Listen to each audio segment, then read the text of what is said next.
भारत में किन्नरों के शव का दाह संस्कार रात के अंधेरे में किया जाता है। इसे लेकर उनकी अपनी कुछ परंपराएं हैं जिनका पालन ये समाज करता है। इनके बारे में और जानकारियों से रूबरू कराते हैं।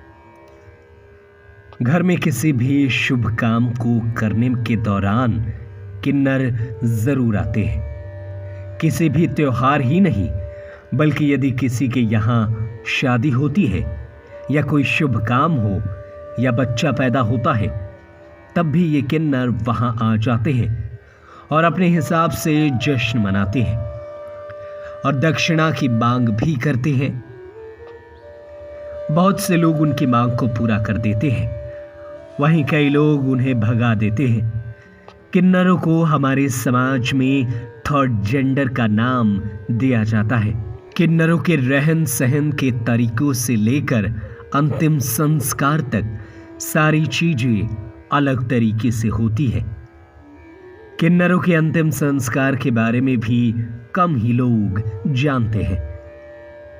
बताया जाता है कि कई किन्नरों के पास आध्यात्मिक शक्ति होती है जिससे उन्हें मौत का पहले से ही आभास हो जाता है। कहते हैं जब भी किसी किन्नर की मौत होने वाली है तो ये कहीं भी आना जाना और यहां तक कि खाना भी बंद कर देते हैं और इस दौरान वे सिर्फ पानी पीते हैं और ईश्वर से अपने और दूसरे किन्नरों के लिए दुआ करते हैं कि अगले जन्म में वे किन्नर ना बने। कहा यह भी जाता है कि कई लोग मरते हुए किन्नर की दुआ लेने आते हैं। मान्यता है कि मरणासन पर किन्नर की दुआ काफी असरदार होती है। किन्नरों में शव को जलाने के बजाय दफनाया जाता है। किन्नर समाज में किसी की मृत्यु होती है तो सबसे पहले उसकी आत्मा का आजाद करने की प्रक्रिया की जाती है। इसके लिए दिवंगत के शव को सफेद कपड़े में लपेट दिया जाता है। साथ ही ख्याल रखा जाता है कि शव पर कुछ भी बंधा हुआ ना हो। ऐसा इसलिए किया जाता है ताकि दिवंगत की आत्मा आजाद हो सके। मृत किन्नर के शरीर का रात के समय अंतिम संस्कार इसलिए किया जाता है क्योंकि कोशिश की जाती है कि समुदाय के बाहर का कोई इंसान न देख सके। इसके लिए किन्नर सारे जतन करते हैं। यही वजह है कि देर रात में ही अंतिम संस्कार किया जाता है। इसके पीछे यह कहा जाता है कि अगर किसी गैर किन्नर ने किन्नर का शव देख लिया तो वो दिवंगत किन्नर दूसरे जन्म में फिर से एक किन्नर ही बनेगा। इसीलिए उसकी मुक्ति के लिए रात में शव यात्रा निकाली जाती है।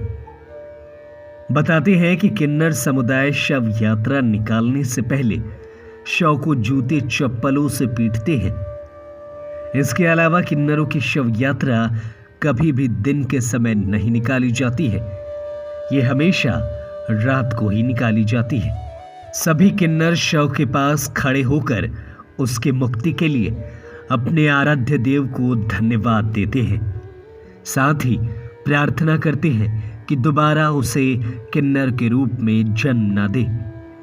इसके अलावा दान पुण्य किया जाता है ताकि पुण्य प्राप्त से भी दिवंगत किन्नर को दोबारा इस योनि में जन्म न मिले। किन्नर समाज में किसी की मौत होने पर जश्न मनाने का रिवाज है।